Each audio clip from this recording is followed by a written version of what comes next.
So, the ANC seems to be in full retreat. All the polls are putting them below 50% in the next general election in 2024. And this opens the race for coalitions. This opens the race for other parties to take disaffected voters. And the most important voice to hear at the moment is with us here on the State of the Nation. Today, we welcome the Leader of the Opposition, John Steenhuisen. John, welcome to the State of the Nation. Thank you, Mark. Great to be with you today, and thanks for the opportunity.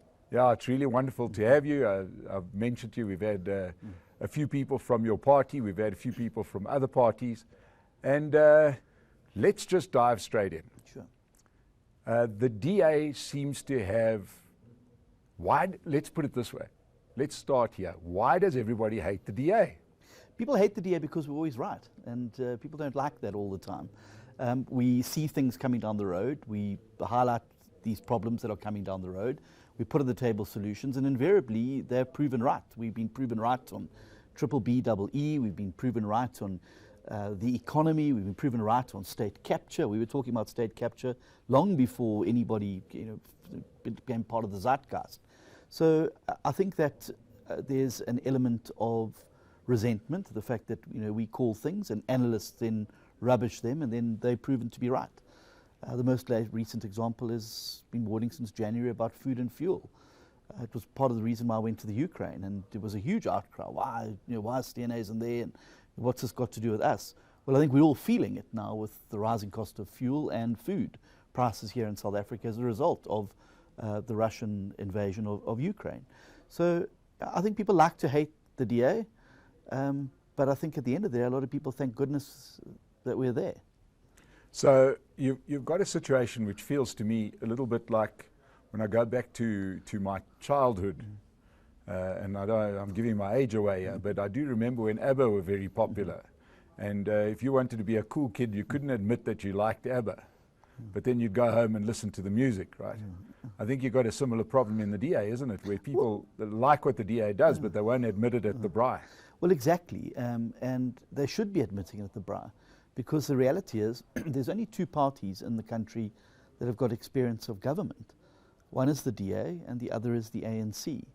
And I think if you compare DA governments to ANC governments anywhere in the country, you can see that we're head and shoulders above all of these things. So you can say what you like about the DA, but at the end of the day, we really do get things done. And the proof is of the pudding is in the eating. Look at our metros that we run, look at the local municipalities we run, look at the province that we run.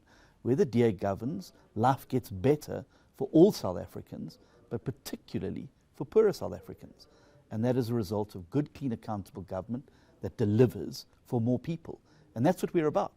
We're not about being a country club where everybody gets along and wants to have a good time. We're about delivering services and making sure that the country advances and that our people advance. We're not prepared to sit back idly on our hands watching our economy tanking, watching our young people push into the unemployment queues, watching service delivery collapse. We want to get our hands on government so that we can fix these things and move the needle in a big way. Now, South Africa is a strange place. We don't like confident speakers in South Africa. We don't like confident people. We've seen it, for example, in the world of sport, where people like Graham Smith, who looked more Australian than South African, sat very uncomfortably with the country, right? Do you not feel that your confidence in your own ability, even though it's backed by strong evidence, and that of Helen Zille, where you say what you really mean and you kind of get straight to the point, sits very uncomfortably with the majority of South Africans? Well, I don't think so, and I think that if you want to be successful in politics, you have to be a conviction politician. It's only conviction politicians that have changed the world. Whether it was Martin Luther, whether it was Ronald Reagan, whether it was Mahatma Gandhi, it is only people who truly believe in themselves and the cause that they're fighting for that move history. And I want to move history in South Africa. I want to demonstrate to the rest of the world that the failed state trajectory that we're on is not the inevitable outcome for African countries, that we can turn things around, we can build a future, we can build an inclusive, growing economy where there's place for everybody. But it's going to require the right decisions to be made. And I've always believed if you don't have absolute belief in yourself and your cause, then how do you expect other people to have belief and faith in your cause? So you've got to be out there every day demonstrating that you passionately believe these things and this type of future you want to see for the country. And if being confident is putting people off, well, I'd much rather have confident leaders than have leaders like we seem to have at the top in the governing party who are too spineless to move and do anything.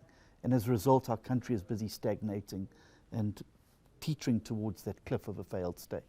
Yeah.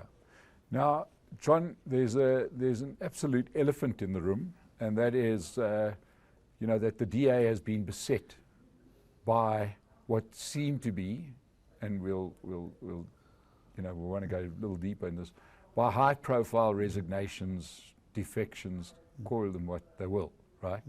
We've had Herman Mashaba on this platform before, and I've got to say, in a candid moment when I said, are you just taking ex-DA people? He said, well, there's nobody in the ANC that you can take. I mean, the poor guy, he tried to take Makosi Koza, and that had its inevitable outcome because she obviously couldn't organize anything. But, so that came back to bite him, and the same in the Western Cape with the woman who lied to the Zondo Commission. So, why is it that the DA does seem to have this problem? I mean, let's be fair. You got guys, you don't want to lose a Makashula Ghana, Patricia Komapi. I mean, do you understand people move on? But it seems to even the most ardent DA watcher that something is not working. Well, let me start by saying Herman has found people in the ANC, and one of the people he's brought on board and appointed, not elected, as his Mpumalanga chairperson, comes from within the ANC, and there's a PricewaterhouseCoopers report that details what she got up to where she was in government. Look, nobody wants to see people leaving your organization, and it's a natural thing in politics. People come and go all the time. It's what allows your party to have a flow of fresh blood into it. But I never welcome anybody leaving the party. But here's the thing. I think there's an inordinate focus on the DA. For instance, just last week, Herman Mashaba had 6 people resign from his party. His entire KwaZulu-Natal PEC, citing gender-based violence, citing nepotism, citing favoritism, and a bunch of other allegations that are going to start coming out. I think there's disproportionate focus on the DA. No one's talking about that. But here's the thing. The party's been through a tough period. And after the 2019 result, we had to look at ourselves and say, well, we've tried to be too many things to too many people. We need to go back to first principles, redefine who we are as a party and what we're fighting for. And there are some people who've joined the party over the years who were content to see us drifting towards being an ANC light, to fudging the lines on non-racialism, to fudging the lines on things like affirmative action, to scapegoating racially. And it was a dead end for the DA.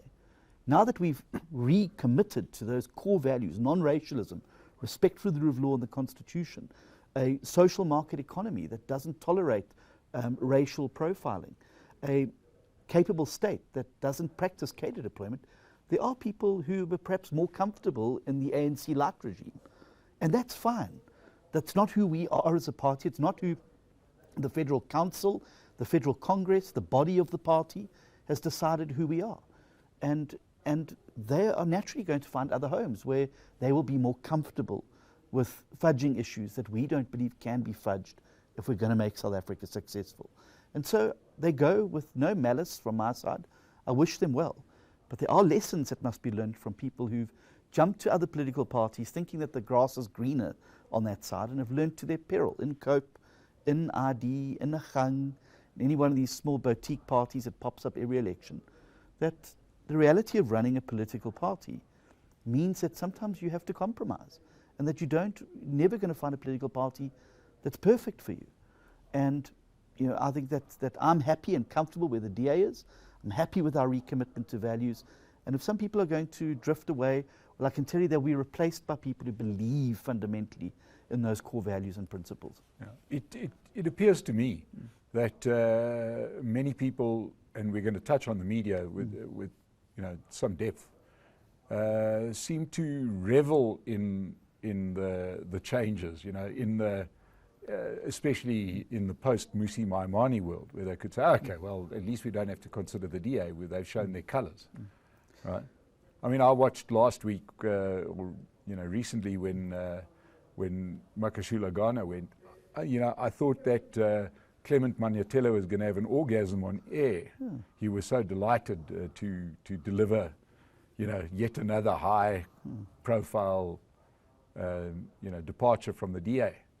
But it feels to me that there is a media game out there.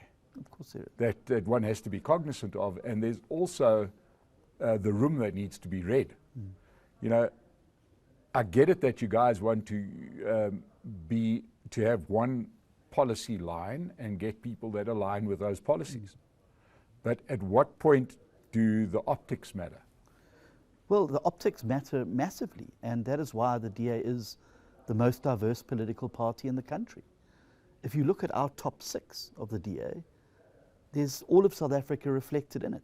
The parties to the left and right of us go to Congress after Congress and elect monochromatic top 6s. Our federal executive is the most diverse federal executive in the country. It's much more diverse than the ANC's NEC. In KwaZulu-Natal, just this last weekend, the ANC elected an entirely black provincial executive committee. Nobody said one word to them about, but where's your Indian and white people in this? But we're expected all the time to be demonstrating that diversity, which we do. But here's the thing, we do it in a way that makes sure that we promote and advance people who share the values and principles and are there on merit. So Siviwe Gwarube is the Deputy Chief Whip in Parliament and our national spokesperson, not because she's a black woman, but because she's a person of excellence who does a great job. Solly Malatsi is our spokesperson and Shadow Minister on Communications and a whip in the National Assembly in charge of our media operation there, not because he's a black male from Limpopo, but because he's a person of excellence. And we will continue to promote people of excellence into positions. But I think that if people are going to demand diversity from the DA, they should equally be demanding that same diversity from all political parties in the spectrum. The Freedom Front's top 6 is all white. The EFF's is all black. Yeah, I'm not 100% sure you can make those kind of comparisons because, and I raise this because certainly if you go to all of the parties excluding the ANC, right, and we'll come back to them in a second, they make no bones about what they are. The EFF makes no bones that they are a pro-black, black-only organization.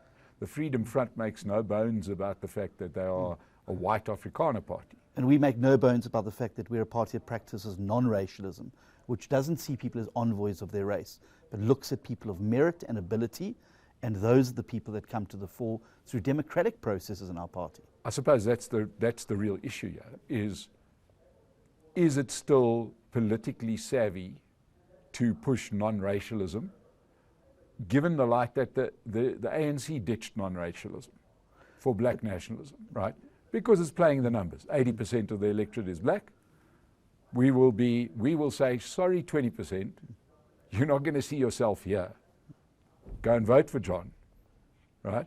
And it kind of leaves you almost being the only one playing the non-racialism game. But it's imperative because once you walk out on your core values, and non-racialism lies at the heart of who we are and our predecessor parties have been, right back to the Progressive Party, and the Progressive Federal Party, and the Democratic Party, and now the Democratic Alliance. Non-racialism has always been one of the cornerstones. It also happens to be one of the cornerstones of our Constitution. South Africa belongs to all who live in it, united in our diversity. It's not a principle that you can walk out on, because when you turn your back on non-racialism, you open the door again for a race-based society, a tribe-based society, a ethnic-based society, a language-based society. When you see people not as a South African, but an English or an Afrikaans, a Zulu or a Xhosa, a black or a white, you're not seeing them. You're making them an envoy of, or a proxy for something else. And how do you harness the individual talents and liberties of and aspirations of somebody if before you even see them, you've seen them as an envoy of something else? We've got to keep fighting for that space. Yeah. Because if we don't, the country's going to end up in a boiling cauldron of race nationalism, of ethnic nationalism, of tribal nationalism, and of language nationalism. And I don't think we want to go back there. We had 40 years of that. I don't think we can afford another 40 more. Yeah, well, I think the ANC could, because they'll just keep on stealing the resources while you play the game according to the rules, and they don't. But the ANC are feeling the pain already from this. That's why they fell below 50% in the last election. There are consequences for it. They got 47% nationally. The polling of the weekend shows them falling below 40%. Yes. They're in deep trouble precisely because they've walked out on those core values and principles. It's translated into poor performance at a policy level and at a delivery level. And as a result of that, they're feeling the electoral consequences. We're growing because where we get an opportunity to govern, we're governing according to our values and principles, and people are getting a better life because of it. If you look at all of these statistics, whether it's our own, whether it's governments, whether it's the UHAB's report, whether it's the Auditor General, or Intellidex, or any one of them, if you look at the metrics, DA governments are far better for poor South Africans than anything else any other party can operate. 99.5% access to water and sanitation in the city of Cape Town. Elimination of bucket toilets. The best public transport system between Khayelitsha and the city on the N2 with the MyCity. 48,500 people moved regularly on the Golden Arrow bus service. The Conradi mixed-use development right in Pinelands, close to the city centre. Life is better for poor South Africans where our values and principles govern, where we say we want to help you regardless of what you look like, regardless of your background, we're here to help you. Okay, so let's move, let's stay on that track, but let's move away from the Western Cape. You were handed what seems like almost to a degree an unexpected present when coalitions were formed. And let's call them coalitions 2.0. I'm a big fan of coalitions, by the way. I understand that it must be a nightmare for you. One of these days you might have the same hairstyle as me, but I do understand that coalitions have its own issues. But it kind of has the net result of keeping a lot of people honest, right, to a degree. You get another bite at the cherry on your own terms, right, by and large. Not really, but yeah. In far better terms than what you had in Coalitions 1.0 after 2016. Yeah. And now you are effectively in coalition governments in the metros of Kuruleni, Johannesburg, Tshwane, right? I'm a Joburg resident. I'm a big fan of the city of Johannesburg as a whole, and I'm starting to see a difference. What's your feeling? Because there's going to be a lot of people that are watching this that are going to say, no, they're not so good. They've been in charge here. I still drive through a pothole. The traffic lights still don't work. My bill's still a mess. Yes. So here's the thing. How long does it take you to undo almost 20 years of neglect, and particularly on services? So what you've seen happen at municipal level, not only in Joburg and Tshwane and Ekurhuleni, but in local government around the country, is the so-called invisible services, water, electricity, sanitation, all the underground stuff that you don't see gets neglected because the budgets, you can't cut a ribbon. You can't cut a ribbon at a sewage treatment work. You know, what mayor wants to go and do that? Yeah. What mayor wants to go and cut a ribbon at the laying of electricity cable? Or repairing of the cable. So every year those budgets have been carved away and gouged out to go for glamour projects, stadiums and the like. And those services remain invisible until they're not. And there's sewage running on the streets, electricity outages. So we've got to fix the infrastructure, but it's going to take some time. The reality is that you have a finite amount of money in your budget every year, and all of our mayors, even Cape Town, who've got a different problem because they've got a semigration that's taking place into the Western Cape and the city of Cape Town. So there will a lot of pressure on existing infrastructure. But here there's a backlog, and it's going to take 2 or 3 budget cycles to get through it all. Asked all of our governments to focus on the low-hanging fruit, the visible things, fixing traffic lights, street lights, mowing verges, keeping public places clean. But you're really going to only start seeing the needle being shifted when those invisible services are restored to and capacitated to what they should be. And that's going to take 2 or 3 budget cycles. Very glad that the budgets of all of those 3 metros are very infrastructure heavy over the next medium-term budget process, and I think it's going to start to make a big difference. This will be our first budget as the coalition governments, and I'm sure that people are going to start seeing differences around. It took us, Cape Town wasn't turned around overnight. It took us a good few years to clean up Sea Point and get the CBD free of crime and criminality. But when you stick with it, it can be done, and we have the same aspirations for Joburg, Tshwane, and Ekurhuleni, and Mogale City as well. John, you in those budgets, you must find some incredible amounts of fat that can be trimmed. The second and third cars and the blue lights, etc. That must be an assist.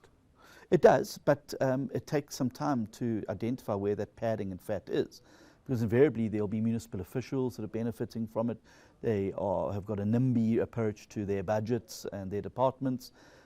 So yes, fat is one way of looking at cutting. The other way is innovation. And I don't think that we've embraced innovation enough at a municipal level about how we can do things differently.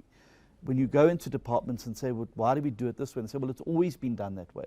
Maybe we need to look at other models around how we collect refuse, other models about how we provide electricity, other models about how we deal with things like motor licensing. There's got to be a better way than making people stand in a queue to go and get a little a motor license, or to pay for electricity and that. We've got to move on to app-based systems. Cities have got to be smarter about how you do it, because then you also start to cut down on those costs. You don't need as much personnel, and you're able to deliver, I believe, far more efficient and transparent services.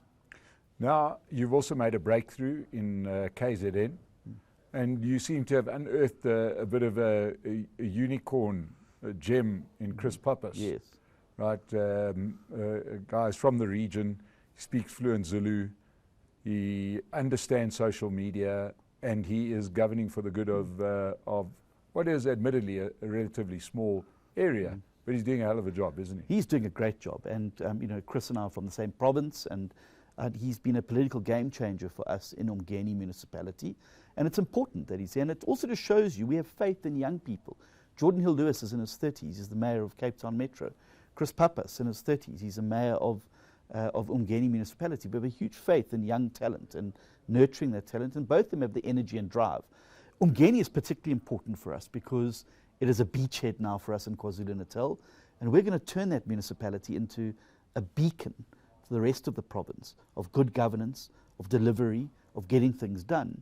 And the neighbouring municipalities are now going to look at that and say, but look what Pappas is doing in Umgeni, why can't we have that here? And the answer to them is going to be, yes, you can have that there, but you've got to vote for it. And you've got to make sure it comes. That's not going to happen by itself. You've got to go out and vote for that. So if you want a Pappas in your municipality, vote for the DA, because we're going to do what we're doing in Umgeni in your municipality. And I think that message of showing rather than telling is far more powerful than anything else in politics, which is why places like Conradie are so important. We're not talking about a new model of integrated city living and mixed-use developments that harness the best of the private and public sector. Well, there's a life-size model. It's built, it's working, it's going to house thousands of indigent South Africans closer to work opportunities, closer to transport routes. There's the DA's housing policy in action. You ask me what my policy is, I don't have to give you a piece of paper. I can say to you, go and have a look for yourself. Yeah. That's what we do. Okay, so let's move forward now. Let's start getting let's start getting this picture a little bit bigger. We're on the threshold of a general election. I presume a lot of your life is starting to have a bit of a deadline there with general election date, which Captain Sleepy, as we like to call our president, may or may not set a date for that general election. I presume he'll try and push it out as much as possible. But as we said at the start, it looks like the ANC are headed for, at very best, a sub 50% performance. And if they carry on with their decline, and it looks very difficult to see how they're going to arrest that decline, because there seems to be no will. And there seems to be no human capital in the ANC who seems to be competent enough to even move on. It's quite frustrating, isn't it? They know what's wrong, but they just don't seem to be able to do anything about it. It's almost quite sad. But let's put ourselves forward. You've now been involved in Coalitions 1.0 and Coalitions 2.0. The first lot weren't as successful as the second lot. And I think a lot of political commentators don't seem to see the difference between that and this. What's your view on the coalitions? How's that going to work? Well, I think coalitions are the wave of the future. I do, however, want to say that I think the ANC's got a far more existential problem, and that is that they don't have a core set of values and principles that can bind people together, which is why you've got all those different groups and why there's so much contestation. And it's what happens when you unmoor yourself from your core values and you become everything to everybody. You end up being nobody to anybody. Yeah. The thing around coalitions is that they have to work. And I think there has been an improvement because we spent 5 years in coalition school and we learned some lessons from that. So I think the coalition agreements in Coalitions 2.0, as you call them, are far more solid and stable than the coalition agreements in 1, because we learned the lessons there. So this time we didn't start by negotiating the positions. We started by developing a set of values and principles that would bring people together. So the first block was, do you believe in the following values and principles? Fighting corruption, building a capable municipality, delivering to all South Africans in the municipality, being able to make sure that there's prudent financial management and there's no interference in administration. Yes, okay, we agree on those. What are the objectives of these coalitions for the next 5 years? And set out very clearly what those objectives are. Then what were the red lines? What is the type of behavior that would mean that we would not want to be part of a coalition? And those are set out in the document. And finally, we negotiated the positions. So you start from a position of principle, rather, and I think that's why they're a lot more solid than the ones before. And I also think that opposition parties particularly have realized that we have to compromise and work together, that these coalitions have to work, because going into 2024, we have to demonstrate in granular clarity to voters that there is an alternative model of governance and delivery in South Africa, and it's coalitions. I've just come back from Kenya. I went to observe their election. I was there for a week. The two big presidential players, Ruto and Raila, both don't have their own party. Raila leads a 26-party coalition, and Ruto, I think, a 22-party coalition.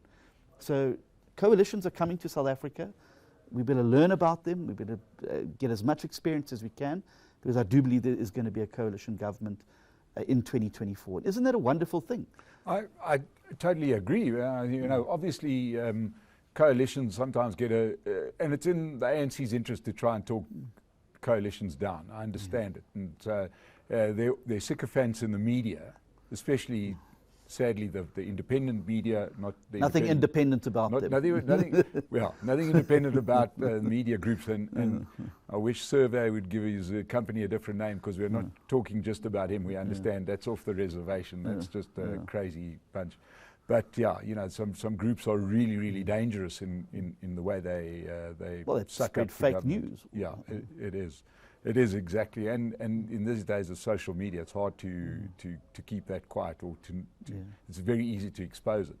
But back to coalitions, you know, most of Europe is run in coalitions. Correct. And it looks like the two countries most renowned for their two-party systems, Britain and America, are going to end up in coalition governments, and people aren't concentrating when they don't see that happening. You know, what's happening in the US is you're going to see a move away with the far right, far left. And the Democrats as well. Yeah, I mean, they're also going to radical left. Yeah. Now, there's nothing that binds Joe Biden with AOC or you know, any of those guys.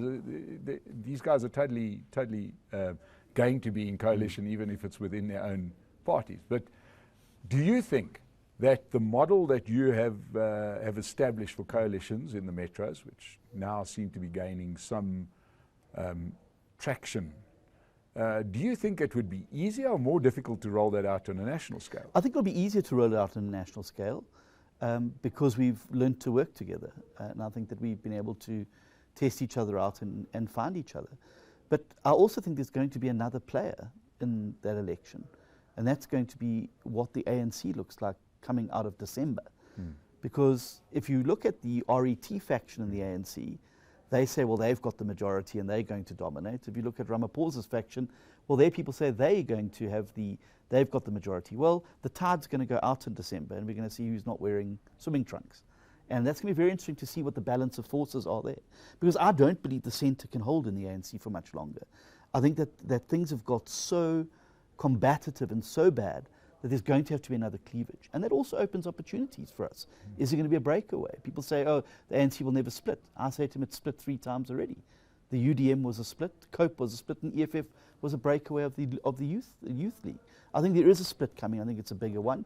And I think that's going to open up the potential for coalitions even further. And I think it's a good thing. Mark, if you think about this, we've been governed by one party rule for 70 years. Absolutely. For 70 years. Yeah. This next election is the first election where we're going to be able to throw off the yoke of one-party domination in South Africa. That should be something that excites South Africa. And the other thing that we've had for 70 years is nationalist party exactly. things. And a lot of people don't understand the ideology of nationalism, which was popular in the 30s. You know, it led to the Nazi Party. South Africa was the only place that kept it. The interesting thing is that I disagree with you on the ANC splitting, by the way. I don't think they'll split. And I'll tell you why I don't think they'll split, is that it's a classic case of, the couple that get divorced and he says, well, you leave the house, and she says, no, you leave the house. And they live in a beautiful house, and neither of them want to leave.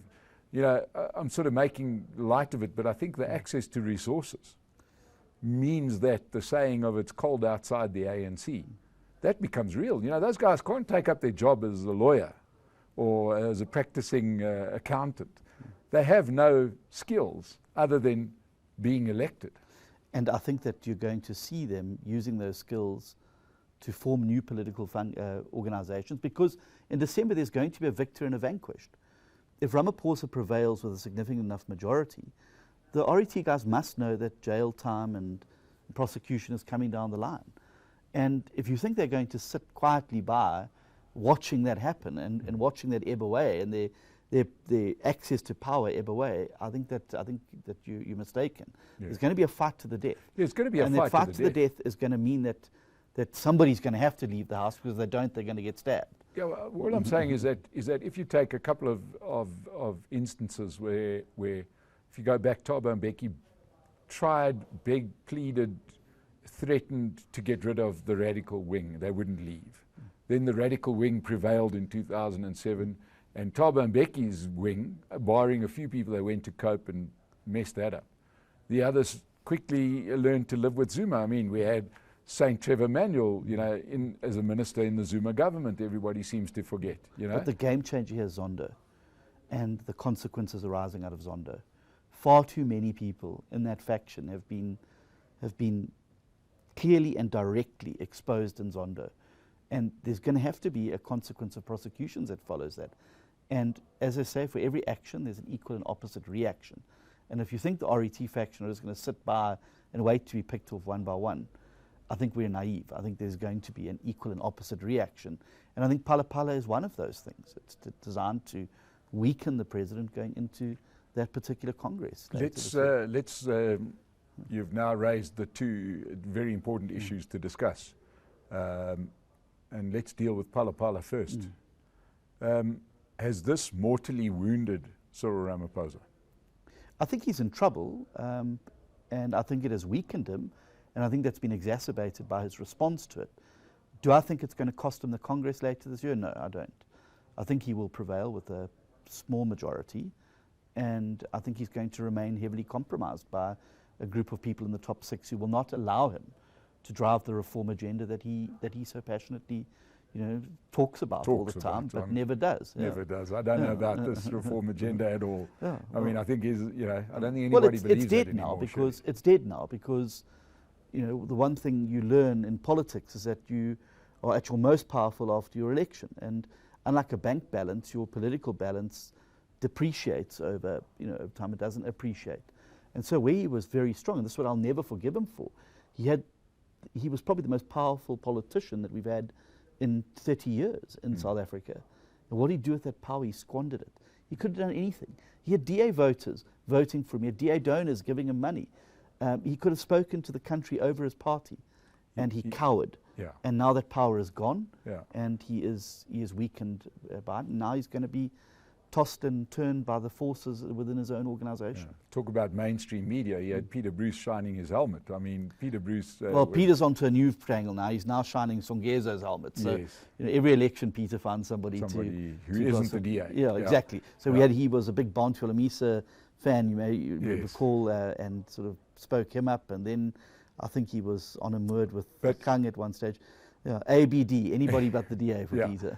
Now, you said he will survive and he will prevail, but by my reading, there's no doubt that at least there's some foreign exchange contraventions there. Yeah, well, at the very least, let's go back to first principles. At the very least, and even on his own admission, the thing he cannot get away from is that he abused Presidential Protection Unit, publicly funded unit, to pursue private business debts.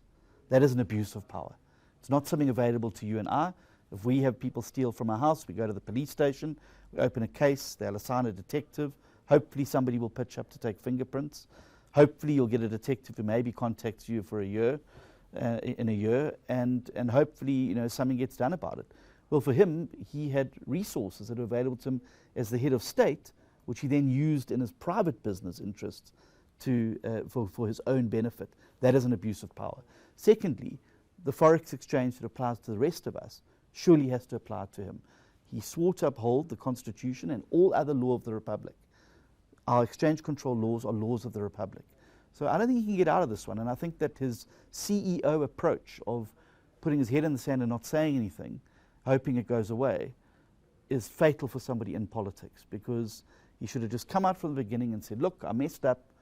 I've really, haven't had my head in the game with my business because I've been so busy with state capture. I'm going to hand these documents over to SARS. I'm going to hand this over to SOB. If there's a fine to pay, I'll take any punishment coming my way. What would we have said about that? What do you say? You say, oh, well, he's holding himself accountable. The head in the sand approach is ill-advised, and it has hurt him incredibly badly, and I think it's dented his credibility dramatically. And John, the judiciary and the Zondo Commission, if we can kind of roll it into one and include in this the police services and things like that, is it fatally compromised, or do you think there's still hope there? I don't think there's a problem with the judiciary. I think the judiciary rules regularly against government. Where the problem lies is in the NPA, the National Prosecuting Authority, who move at a glacial pace. And you just sit there. I mean, I think the continents are moving quicker than they do. The second thing is the complete lack of detection in South Africa. And then the police service, the SAPS, who are still policing on a Victorian model when the world has moved on. I was recently in Taiwan, and they showed us into one of their police vehicles. It looked like the Starship Enterprise inside. They had a fingerprint system. They had cameras linked to all the CCTV in the area. They had a number plate recognition technology, all of that. You put your head into a South African police service vehicle, the most high-tech piece of equipment is the CB radio, if it's working. We're not policing according to the modern era. The system of national policing is broken. And then in terms of the prosecution, you've got to build a multidisciplinary agency, much like the Hawks, that the Scorpions were before, where you had attorney, forensic accountants, detectives, police personnel, prosecutors working together to build the case. And that's how they secured a 90-odd% conviction rate. And that's what we've got to reestablish in the country, is to reestablish something like the Scorpions. And if we get into government, that's one of the first things that we will do, is to clean up government, to reintroduce such an agency. It's why people like Marcus Jooste will never face the law in South Africa. There's nobody in the NPA who could prosecute him. There's nobody in the NPA even understands how that thing went down, which is why there's no movement on it. And Shamila Batoy is are her hands tied, or is she just useless? I don't think she's useless. I think there's been a hollowing out intentionally of the NPA over the years. But why is it taking so long to recapacitate it? There have been private attorneys and advocates who said, we will donate time. There's been organizations that said, we will donate resources.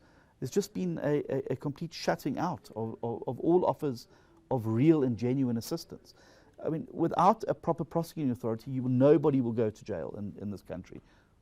Now, just recently we've had the two news items which are, you can kind of link, and I was just as an interested observer, you've got a decade since Marikana.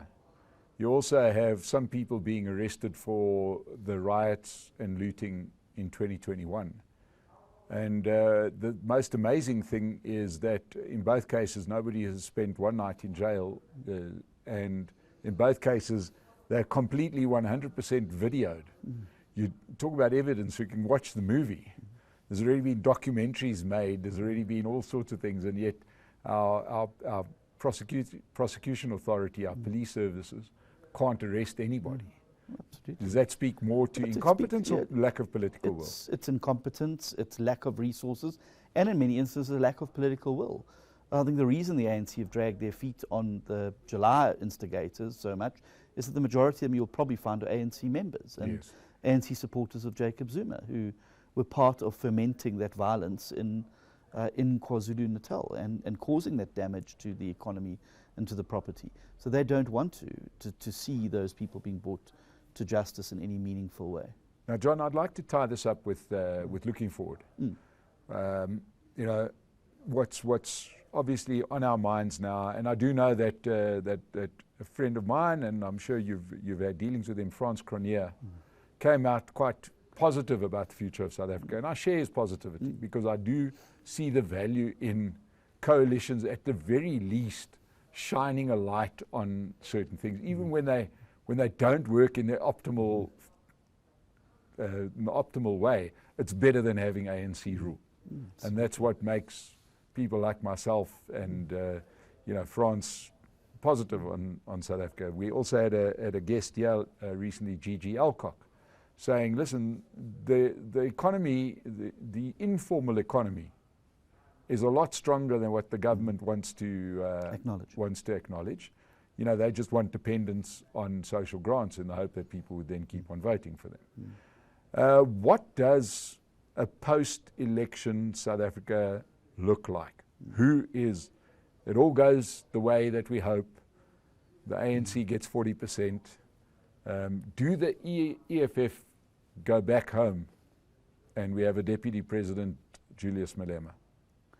It could happen. It could happen. Anything is possible. But here's the thing. The Cyril faction within the ANC know full well that if that happens, there's going to be a reverse takeover of the ANC. And they've said as much in conversations. They know that they will not be able to contain the EFF within that organization, and that they will then make common cause with the RET faction, who they already openly support, and they will then purge the Cyril faction. So I think that if Cyril's faction dominates, there's going to be a reluctance to go in with the EFF. Look how much the EFF was able to extract out of the ANC just from being in opposition. Expropriation without compensation, nationalizing the Reserve Bank. Those are all madcap Chavez-style ideas that come from the EFF. And they pulled the ANC straight down the rabbit hole.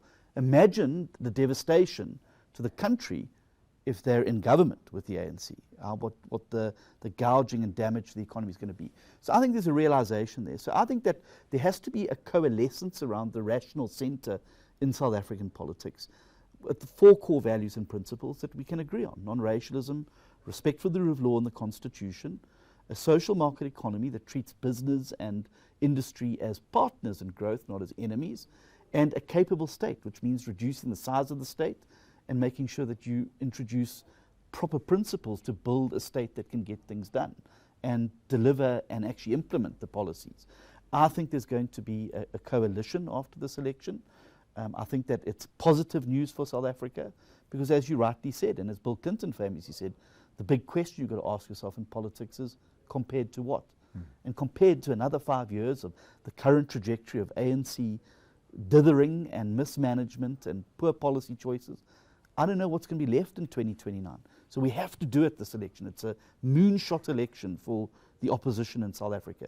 We've got to make the ANC a minority party, and we've got to be able to form something at the center to keep the radical left and the far right out of government, and to start a new era and a new trajectory of prosperity, growth, inclusiveness, and peace for the country going forward. Now, not too long ago, we had Helen Zille intimating that there could be a gap for, call it the Ramaphosa faction, to work with the DA?